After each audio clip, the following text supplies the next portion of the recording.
ராதே கிருஷ்ணா. ஸ்ரீமதே ராமானுஜாய நமக. புஷ்பலதா ஆன்மீக ஸ்லோகம் நிகழ்ச்சியில் உங்களை வரவேற்பதில் மிகுந்த மகிழ்ச்சி அடைகிறேன். இதுவரை நம்முடைய சேனலை சப்ஸ்கிரைப் செய்யாதவர்கள் சப்ஸ்கிரைப் செய்து, ஷேர் செய்து, லைக் செய்து, கமெண்ட் செய்யும்படி கேட்டுக்கொள்கிறேன். நமக்கு இப்போல்லாம் ஒரு அரிய வாய்ப்பு என்னென்னா, இந்த தசரா ஃபெஸ்டிவல் அப்போ மைசூர் அரண்மனையை சுற்றி பார்க்கலாம் வாங்க.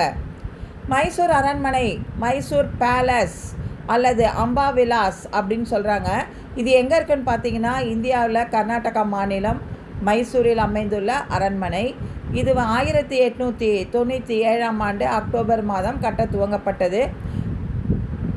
1912ஆம் ஆண்டில் கட்டி முடிக்கப்பட்டது. 15 ஆண்டு கால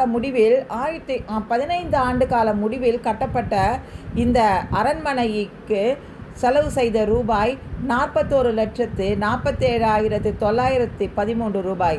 அரண்மனையின் முன் நுழைவு வாயிலிருந்து மைதானமும், அடுத்த ராச தர்பார் மண்டபம், அடுத்த உள்பகுதியில் மல்யுத்த மைதானம், அடுத்த அந்தப்புறம் என சுமார் 175 அறைகளையும் சற்று ஏறக்குறைய 50,000 ஹெக்டேர் பரப்பளவும் கொண்டுள்ளது.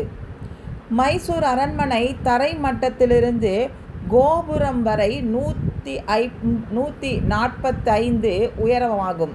மிகப்பெரிய நுழைவு வாயில், திறந்த வெளி ஹால்கள், மாட மாளிகைகள், கூட கோபுரங்கள் என பிரம்மாண்டமாக கட்டப்பட்ட இந்த அரண்மனைக்குள் ஆயுத அறை, நூலகம், லிஃப்ட் வசதி, வேட்டை அறை, பிரத்யேக படுக்கை அறைகள் என அனைத்தும் 3வது மாடியில் அமைந்துள்ளன.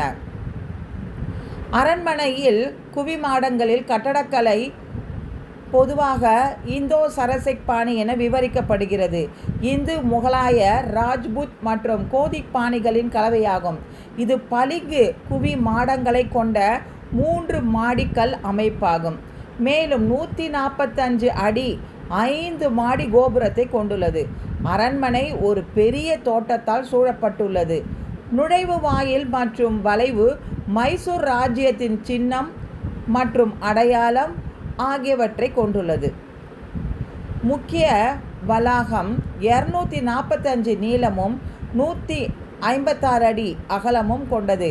தீ விபத்தில் ஏற்படாமல் இருக்க அரண்மனையின் அனைத்து பகுதிகளும் தீ அணைக்கும் இயந்திரங்கள் உள்ளன. தசராவின் போது அரண்மனைக்கு 3 வாயில்கள் உள்ளன. கிழக்கு வாசல், முன்வாசல். தசராவின் போது மட்டுமே பிரமுகர்களுக்கு மட்டும் திறக்கப்பட்டது. அடுத்து தொடரும்.